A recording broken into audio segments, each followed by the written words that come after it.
It has been a long time since Notre Dame has had a receiver room loaded with playmakers like Golden Tate and Michael Floyd. But could that all change under Chansi Stuckey? That's next.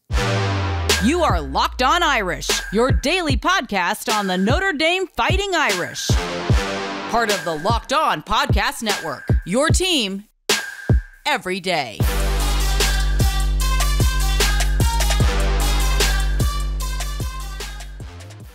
What's up and welcome to Locked On Irish. It is Wednesday, June 28th, and thank you for making this your first listen of the day. As always, you can watch along on YouTube or listen on your preferred podcast platform. Whether you're watching or listening, I appreciate you tuning in today. But before we get going here, this is your reminder to please subscribe to the show and rate and review the pod if you're feeling generous today.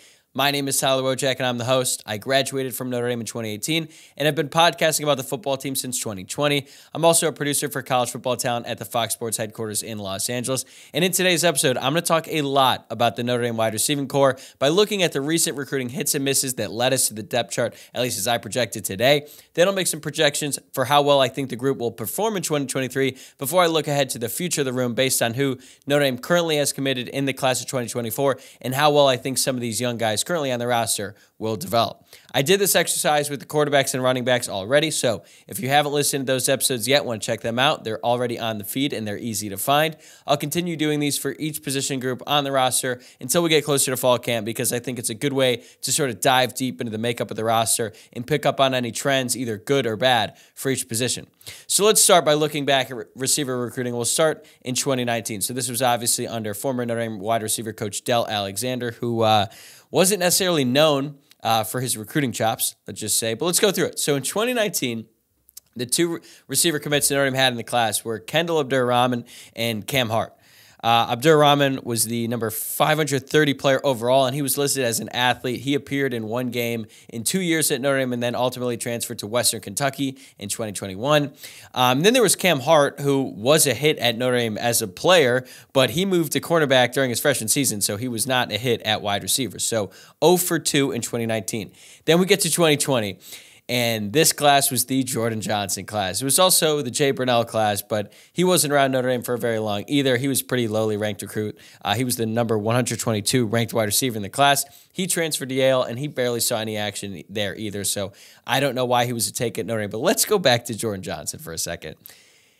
The disconnect between fans and coaches was never more apparent than it was with Jordan Johnson. I remember when Johnson was at Notre Dame, every message board every single thread was about Jordan Johnson. Why wasn't he getting more playing time at Notre Dame? And meanwhile, you kind of heard rumblings that the coaching staff just didn't really think he could play that much once he got onto campus. And you know what? The coaches were right, okay?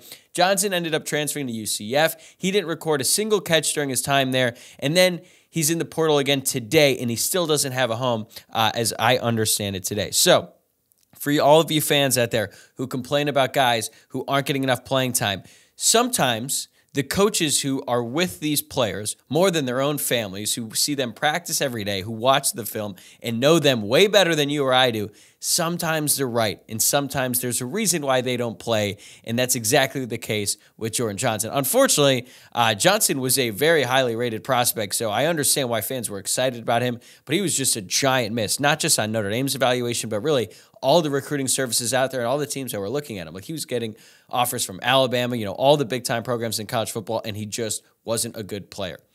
That same year, Notre Dame did add Ben Skowronek in the transfer portal, and he's one of the more underrated transfers that Notre Dame has added in the portal era. He's actually carved out a much better NFL career for himself with the Los Angeles Rams. Certainly a much better one than I would have anticipated. I thought he was a good player in 2020, was certainly helpful to that team. They needed another receiver, especially a veteran one. He was great for that team, but I never in a million years would have imagined he'd have the career in the NFL that he's having today. So honestly, good for him for proving the doubters wrong, myself being one of those doubters. So not a great recruiting class, but at least they got Skowronek in the portal, who I guess is kind of in that class, but he was only around for one season. Then we get to 2021, and this group was considered a huge bounce back for Del Alexander at the time and basically saved his job, at least temporarily. That year, Notre Dame signed Deion Colzie, Lorenzo Styles, and Jane Thomas.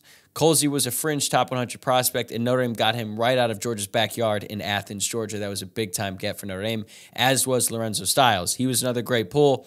Styles was the number 20 receiver in the class, and Notre Dame was able to get him over Ohio State. He went to Pickering, Pickerington Central High School in Ohio, which is a very good high school program, not far from Columbus. So this was great for Notre Dame to get him. Obviously, Lorenzo Styles' dad ended up at went to Ohio State, but then we all know what happened with Styles. He ended up at Ohio State, despite having a great second half to his freshman season as a wide receiver.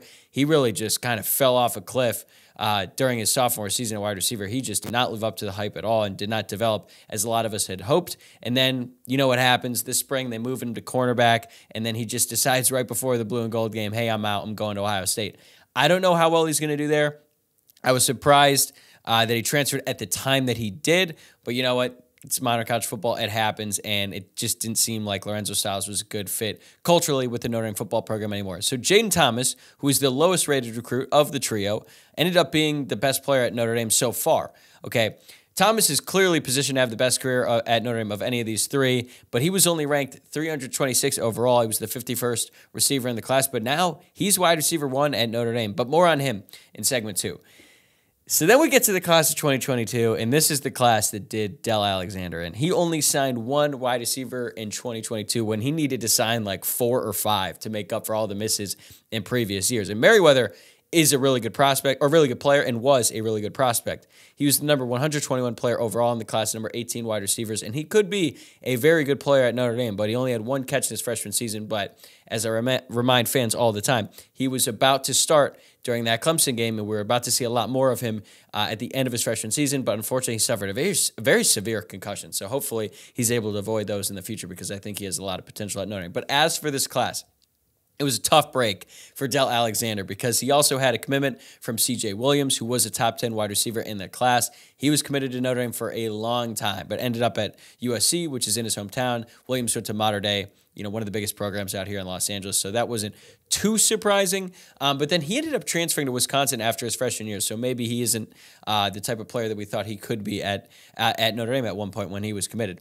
Then there was Amorion Walker, which was a really weird commitment, because he was committed to Notre Dame for a long time, but he loved the recruiting process. I don't know if there's a record for most official visits taken by a committed player. Like, I think Walker broke it. He went on every single official visit he could, and there are always rumors that he might flip, but then he said, no, I'm going to stay at Notre Dame. And he actually told the Notre Dame coaching staff on signing day that he was going to commit to Notre Dame, even though he was already committed and then had a whole signing day thing with different hats out.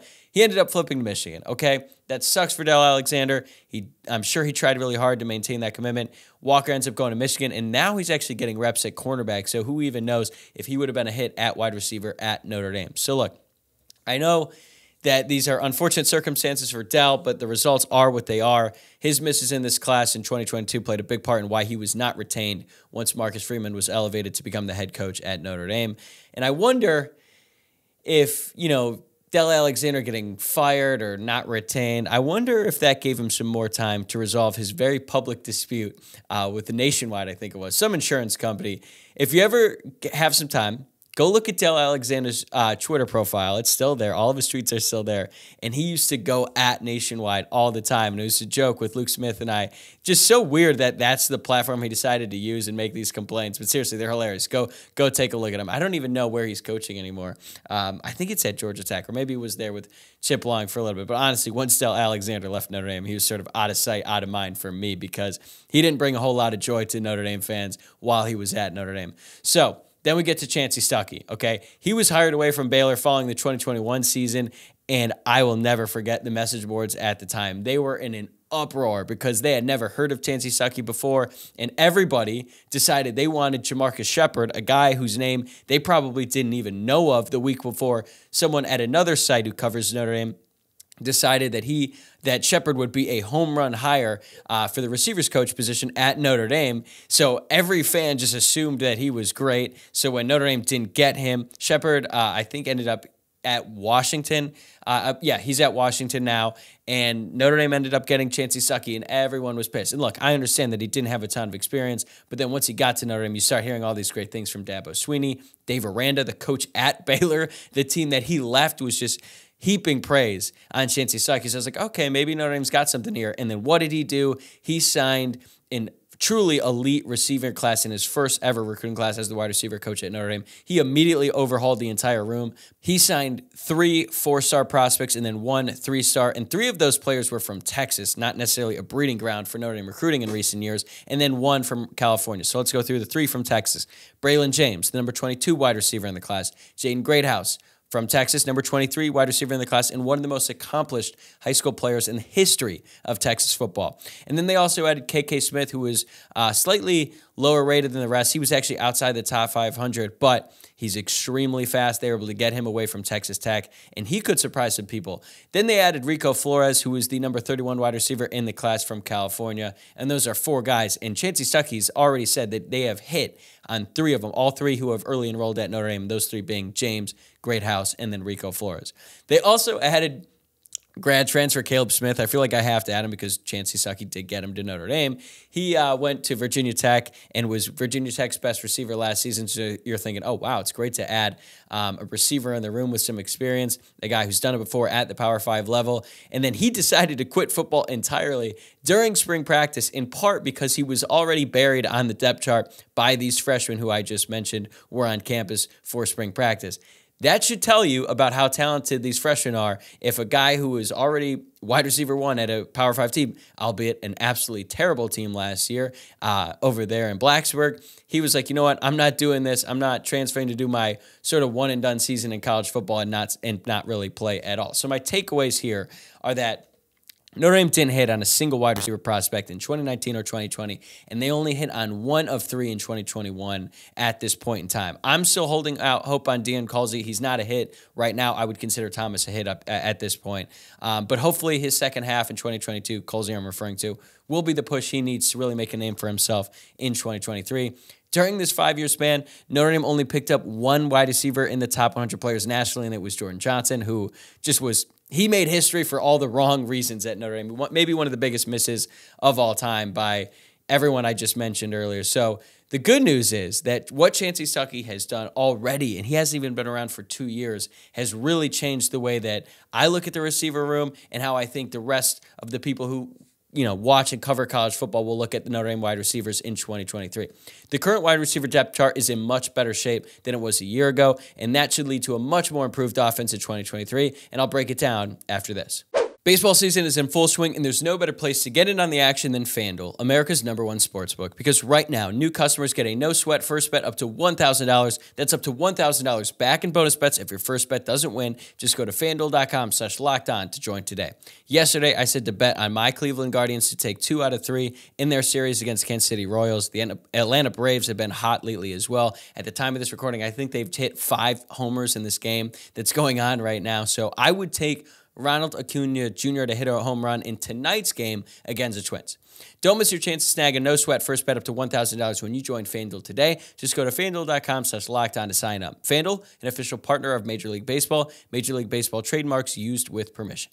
Thanks again for making Locked On Irish your first listen of the day. Now let's take a look at the projected depth chart for the receiving core in 2023. So right now the starters are looking like Deon Colsey at the X, Tobias Merriweather at the Z, and then Jaden Thomas at the F or the slot, okay? So the thing about Notre Dame under Chansi Stuckey is they like to move guys around. So even though this is like the starting 3 as I see it now, even though Jaden Thomas is in the slot, like he could definitely play the Z at different points depending on the personnel package they're in and all that. But these are the 3 starters right now, I believe.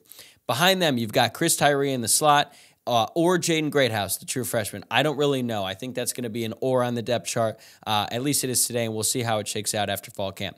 Then you've got Matt Salerno, the 6-year senior at the Z, or Rico Flores, the true freshman. There's going to be a competition there, I believe. And then the backup X is Braylon James, but that's probably misleading. I think if you look at the receivers in totality, like who's going to be the first one to come off the bench, I think that he's probably around 7th or 8th right now because he has a lot of development to do at the college level, but I think he might have the highest ceiling of any of these guys, to be honest with you, because he's a freak athlete and he's just that fast and physically large. KK Smith, we just don't know right now, okay? I think he's on campus now doing summer workouts, but he wasn't around as an early enrollee. Like I said, he was a 3-star prospect. He could be really good at Notre Dame. I'm not expecting to see a ton of him this season, but hey, he could prove me wrong. So simply put, this group consists of a bunch of mostly unproven veterans and talented but inexperienced underclassmen. from the outside looking in, I totally understand why people would think negatively of this group. Bud Elliott, he recently called Notre Dame's wide receivers trash in 2022. It bothered a lot of fans, but was he that wrong? If you don't know what I'm talking about, he tweeted a clip. Someone posted a video of some of the sort of unorthodox drills that the Notre Dame wide receivers were doing in spring practice. It's sort of a staple of Chansi Stuckey. He likes to put his receivers in sort of unique, maybe uncomfortable positions so that they're able to make plays when they're in those similar uncomfortable positions on the field. I understand it. Some people don't. I admit that the video, if you don't know any of the context, it does look kind of weird. So Bud Elliott quote tweeted it. And yeah, he said the Notre Dame receivers are trash. And all of these fans, were getting up in arms. And look, I think it was harsh. I was surprised to see that from Bud Elliott. But look, the numbers are what they are last year, and they were just not good, okay? The Notre Dame wide receivers combined for just 94 catches, 1,305 receiving yards, and 10 touchdowns last season. That's the worst level of production for a Notre Dame wide receiving core since 2007, which is arguably the worst Notre Dame team ever, of all time. That's not good company to be in. You don't want to be affiliated with the 2007 Notre Dame Fighting Irish football team under any circumstance. That was like the Chernobyl of Notre Dame football. Never again, okay? So if you're getting comps with that 2007 team, it tells you that, hey, you were really bad, okay? And look, I know that Drew Pine, some of the responsibility falls on him. He was not good. I've been over that many times on this podcast and the podcast I did previously to this, Sons of Saturday Irish. Pine stunk last year, okay? There were plenty of instances where guys were wide open. I remember the Stanford game. I was about to pull my hair out when Braden Lenzy seemed to be open in the end zone 3 times, and Pine could not get them the ball. So he is partially responsible. But also, think back to how we were all talking about the receiver position going into last season. It was like how we talk about the safeties now. It was by far the biggest concern of all the fans, and it was a clear weak link on the roster. They barely had enough scholarship receivers to run through a practice. So when we all knew it was going to be bad, it ended up being bad, and maybe even worse than what we expected because Avery Davis ended up missing the entire season after suffering an injury in fall camp. We can't go back and look at it retroactively and be like, no, they actually didn't suck. No, they kind of sucked, okay? But that does not mean that they will suck in 2023. I have a lot of faith in Jayden Thomas. I think he's the safest bet of any of the Notre Dame wide receivers to have a big breakout season in 2023. He's got the experience, he looks the part physically, and we saw a brief glimpse of what the connection between him and Sam Hartman could be like in the spring game. He had 12 catches for 189 yards and a touchdown in the last 4 games of last season. It's good, it's not great, but I think a lot of that will be better. He has a better quarterback throwing him the ball. But honestly, if we're trying to think of like difference maker, college football level sort of offensive output, this group might just go as far as Tobias Merriweather takes them. That seems like a lot of pressure on him, especially considering he only had 1 catch last season, albeit a pretty damn good catch. He had 1 catch for 41 yards and a touchdown, so he was efficient at the very least. But we've seen this kind of jump from a freshman to sophomore, from freshman season to sophomore season before. Think back to Aquanimous St. Brown. He also had 1 single catch in 2015, and his catch only went for 8 yards, so Tobias Merriweather already has him there.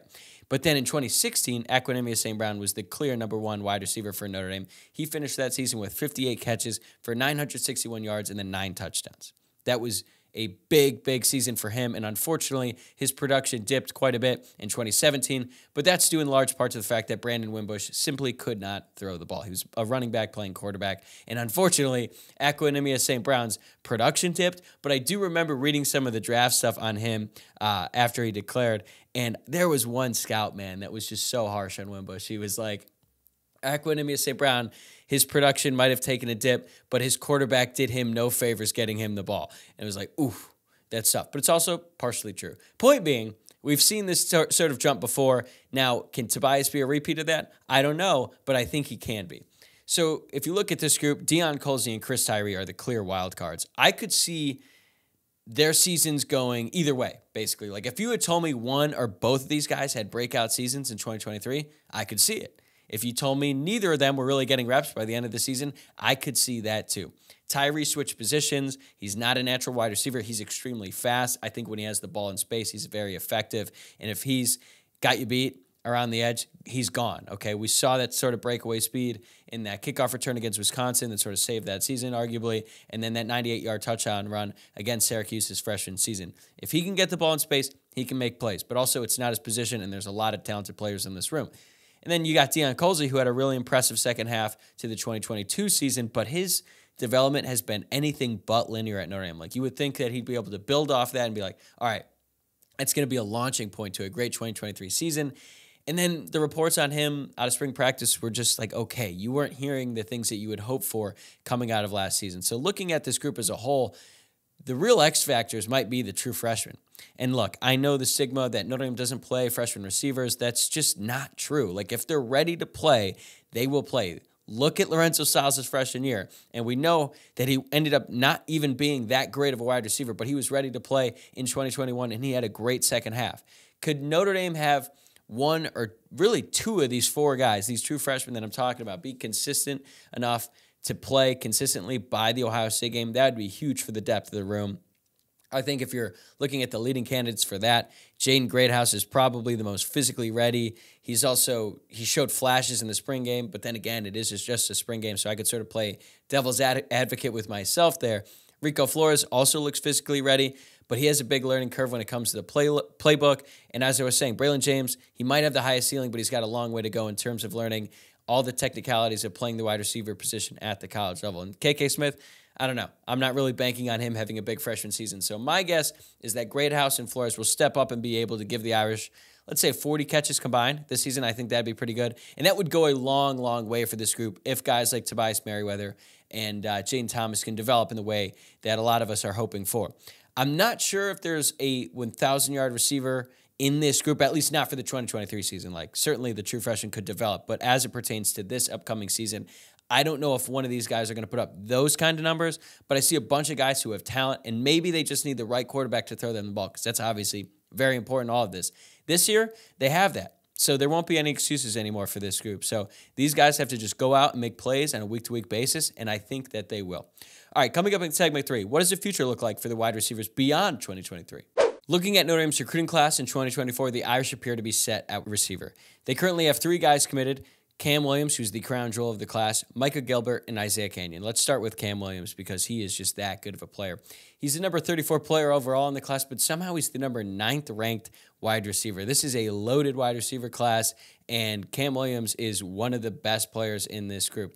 He's from Glenbard South High School, which is in the Chicago suburbs, so getting a guy from Chicago is like, of this caliber, you got to make it happen. He's like the Justin Scott of wide receivers, but I don't want to talk about Justin Scott today. I've done it a lot lately, especially in yesterday's episode.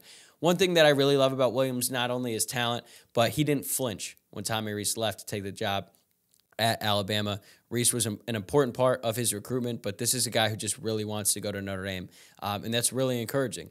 And he's physically, I wouldn't say he's elite at any one thing, but he's just really good at everything. And that's great for Notre Dame. You want a really polished, versatile receiver. That's something that Chansi Stuckey likes. He likes to be able to move guys around so they're not just stuck. They're not confined to just the slot, or they're not just confined to the boundary receiver. He wants guys that can move around and that can confuse defenses and create mismatches for the offense. Then you've got Micah Gilbert.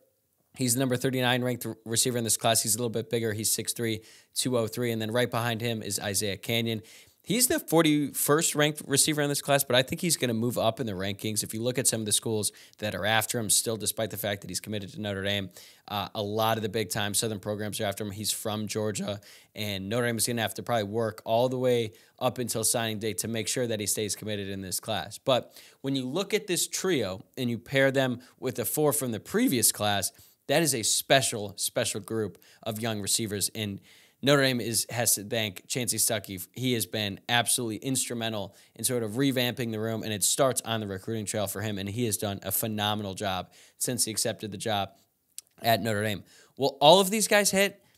I mean, almost certainly not. And also, some of these might hit in terms of skill set, but then they could leave. It's modern college football. You get it. Like, Notre Dame, one of these guys could go to Notre Dame. They could prove to be a really talented wide receiver, and then they could end up leaving for a multitude of reasons. But the good thing is that Notre Dame is getting guys in numbers. They got 4 in the previous class, 3 in this year, and that is a big change of pace from what Dell Alexander was doing previously when he was the wide receivers coach at Notre Dame, where they were basically getting 1, hopefully 2, and then those 2 probably didn't even hit as it did many times before. But we don't have to rehash that. We're looking ahead. All right, we're not looking behind. We're looking at the future, and the future for Notre Dame wide receivers is bright.